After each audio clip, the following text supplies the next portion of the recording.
naadiga Brighton ayaa ka yaabisay kooxda Manchester United hurdadana u diiday haatan waxay ku jirtaa kaalinta sagaalaad kala sareynta horyaalka iyadoo leh 34 dhibcood. kulankan waxa kaloo ay muujinaysaa in Brighton guushii shanaad 6 kulan ee ugu dambeysay oo ay la ciyaartay Man United in ay ka gaartay. aan dib u eegno bal ciyaartan kooxda kubadda cagta Man United 10 loo dhigay. ciyaartan ayaa ciyaartooyga reer Gambia iyo Kuba Metej daqiiqadii shanaad ee ciyaarta, laakiin ciyaartooyga Portugal ayaa si degdeg ah u bareejiyay Bruno Fernandes daqiiqadii 23aad. ciyaartana waxa uu ka dhigay 1-1. goolka labaad ayaa waxa uu dhaliyay naadiga Brighton Corey Mitoma oo u dhashay dalka Japan daqiiqadii 60aad ciyaarta, halka laacibka reer Faransa Jorginho Roger uu daqiiqadii 76aad uu dhaliyay goolkii saddexaad ee quusiyay kooxda uu leeliyo macalinka u dhashay dalka Portugal Ruben Amorim. tani waxay noqonaysaa guushii shanaad ee Brighton 6 kulan ee ugu dambeysay ay ka gaartay kooxda Man United. dhanka Man United kooxdan ayaa waxay ku hagaminaysay in ay gaarto guusheedii labaad oo xiriir ah, laakiin 26 dhibcood ay hadda joogtaa iyadoo kaalinta 13aad ay fadhido, waxaana ay muujinaysaa guuldaradan inay noqotay tii 10aad xilli ciyaareedkan oo ay markaasi kooxda soo gaartay. 7 jeer ayay badisay, 5 jeerna barbardhac ay gashay, iyadoo 10 dhibcood oo kaliya u jirta booska ay dib ugu laaban karto marxaladda dhinaca labaad ee horyaalka. dhinaca Manchester City haddaan eegnana 6 gool ayay kooxdaasi ku badisay kulankii ay la ciyaartay axadii naadiga Ipswich Town. ciyaartan ayaa si xun ay u tuntay naadiga Cityga kooxda Town. waxay ahayd goolal ka kala yimid Phil Foden daqiiqadii 27 iyo 42 ayuu dhaliyay. waxaa kaloo dhaliyay ciyaartooyga Kevin De Bruyne, waxaa kaloo dhaliyay ciyaartooyga Erling Haaland. goolasha Man City ayaa waxaa kala dhaliyay ciyaartooyga reer Croatia Matthew Kovacic oo dhaawac ka soo laabtay, wuxuu dhaliyay goolkii saddexaad daqiiqadii 30aad.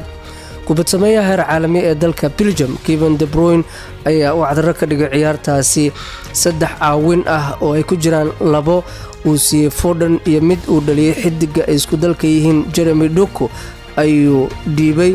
goolkii afraad ee bilowga qaybtii 59aad ayuu dhashay. Doku ayaa doorka baaska uu la ciyaarayay ciyaartooyga reer Norway Haaland waxa ay ka dhigtay in uu sii kordhiyo goolashiisa. ciyaartooygan ayaa jimcihii waxa uu la gaaray naadiga City qandaraas soconaya ilaa 2034, taasoo lagu sheegay inuu yahay mid ka mid ah qandaraasyadii ugu waaweynaa ama ugu dheeraa muddo kooxda Ingiriiska ay la gasho ciyaartooy. wuxuu dhaliyay goolkii shanaad markay maraysay 57 daqiiqo. Haaland wuxuu hadda booska labaad kaga jira liiska goolalinta isagoo leh 17 gool. 1 gool ayuu ka hooseeyaa waryahanka Liverpool Mohamed Salah oo hadda ah hogaamiyaha xagga goolalinta horyaalka BL-ka. James McKay oo bedelay De Bruyne ayaa soo gabagabeeyay dabaaldega goolasha. goolkii 6aad ayuu ka helay Kovacic. City waxay ka faa'iideysatay guuldaradii Newcastle ka soo gaartay Portsmouth sabtidii 4-1 ayaa kooxda Newcastle ee St James Park ka dhisan looga badiyay, iyadoo xagga farqiga goolasha ay kaga horeyso kaalinta afraad kadib markii ay kor u qaaday dhibcaha ay leedahay City. 38 dhibcood ay leedahay, 12 dhibcood ayay ka hooseysaa kooxda hogaanka haysa ee Liverpool oo waxa la leeyahay City way soo laabatay. sheekooyinka kale ee ciyaaraha aan maanta idin hayno waxaa ka mid ah Kylian Mbappe ayaa wacdaro ka dhigay axadii kulan ay la ciyaareen kooxda martida ahayd ee Las Palmas. 4-1 ayay ku garaacday Royal Club kulankaasi kooxda Las Palmas horyaalka Spain ee La Liga. Real hadda waxay dhaaftay kooxda ay xifaaltamaan ee hogaanka haysay Atletico Madrid oo sabtidii guuldaro lama filaan ah 1-1 kala kulantay kooxda Leganes, waxaana ay hogaanka ku haysaa 46 dhibcood, waxaana ay 2 dhibcood ka sareysaa kooxda kale ee xifaaltamaan ee ku jirta kaalinta saddexaad ee ah Barcelona,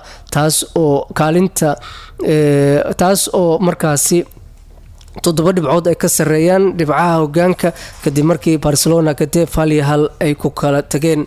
Kooxda uu leeliyo macalinka Talyaaniga Carlo Ancelotti ayaa markii ay arkeen Las Palmas oo gool ku hormartay daqiiqadii 25aad ciyaarta waxa uu dhaliyay Fabio Silva, laakiin ciyaartooyga Real Madrid ayaa durba ka xanaaqay goolkaasi. daqiiqadii 18aad ayaa ciyaartooyga Faransiiska Mbappe uu dhaliyay rigoore kadib markii ciyaartooyga Rodrigo gudaha goolka ganaaxa lagu jalaafay.